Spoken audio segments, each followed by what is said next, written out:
Hi, this is Tim and welcome back to another video. Today we're going to be looking at something a little different. Today we're going to look at how do we create second guitar parts. So we've gone into a studio, we've gone into a rehearsal room, or we've just gone around a friend's house. They've come up with something and they want you to put some guitar to it. So we're going to look at how we're going to do that. Grab a cup of tea and let's get cracking.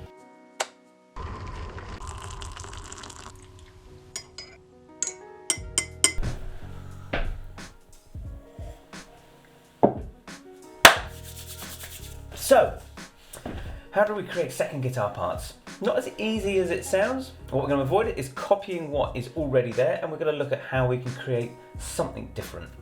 Three things that we're going to look at. So the first thing we're going to do is looking at like a really basic kind of framework. This is how I would approach first kind of idea. Let's see how this swings. It usually sits down really nicely. The second idea was we're going to look at how we can look for the little pockets, little spaces that are being left by the other musicians or just by the other guitar. I'm going to look to see if we can kind of slot our way in.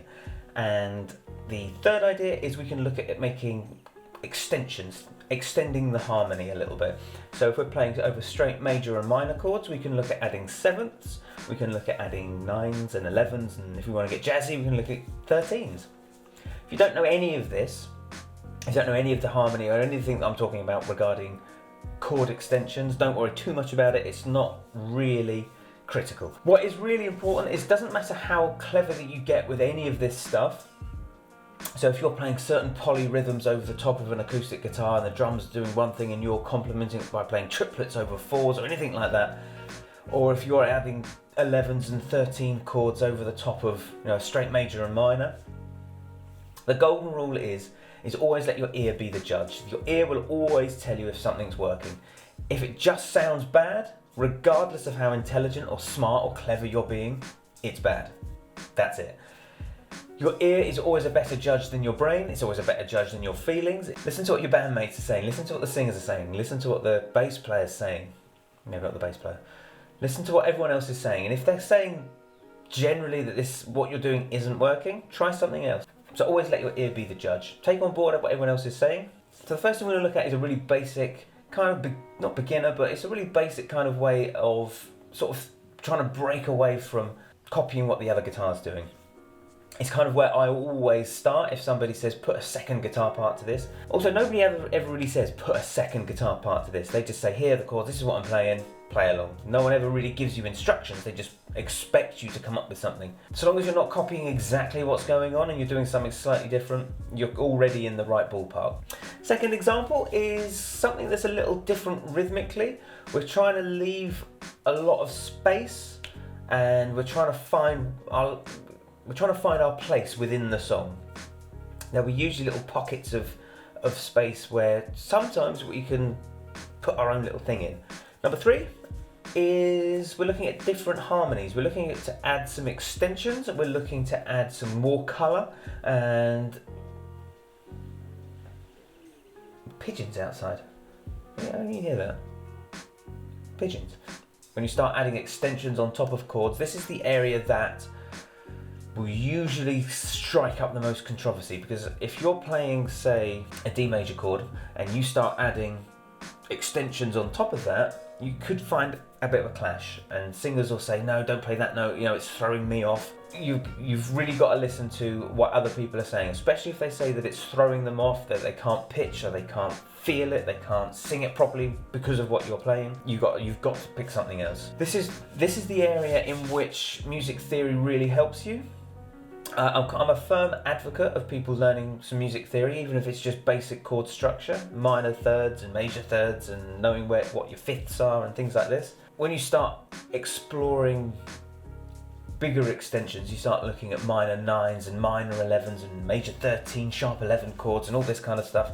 The more kind of extensions you add on top, so the bigger those numbers get, the more likely you are to clash with somebody else. Sometimes it can sound amazing, sometimes it can really sound shit. So as I've said, always let your ear be the guide. So without further ado, let's get straight into it. We're going to rattle through all three examples, and there'll be a tab down for all three examples.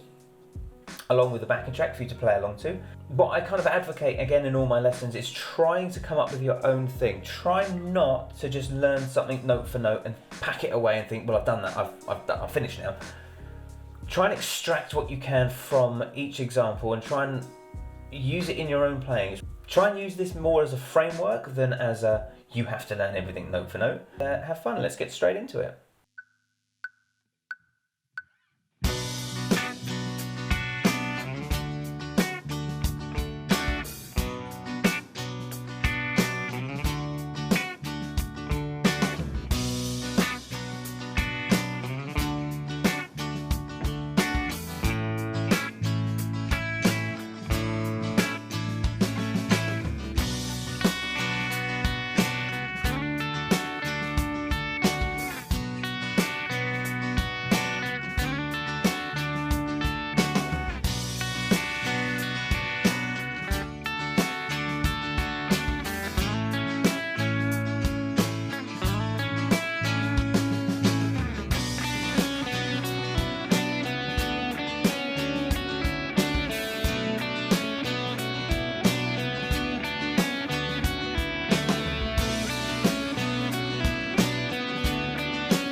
So there you go, 3 examples. Now you can be more creative. Now you can go out and get more gigs, earn more money, which is not always what it's about, but it's always nice to. It's always nice.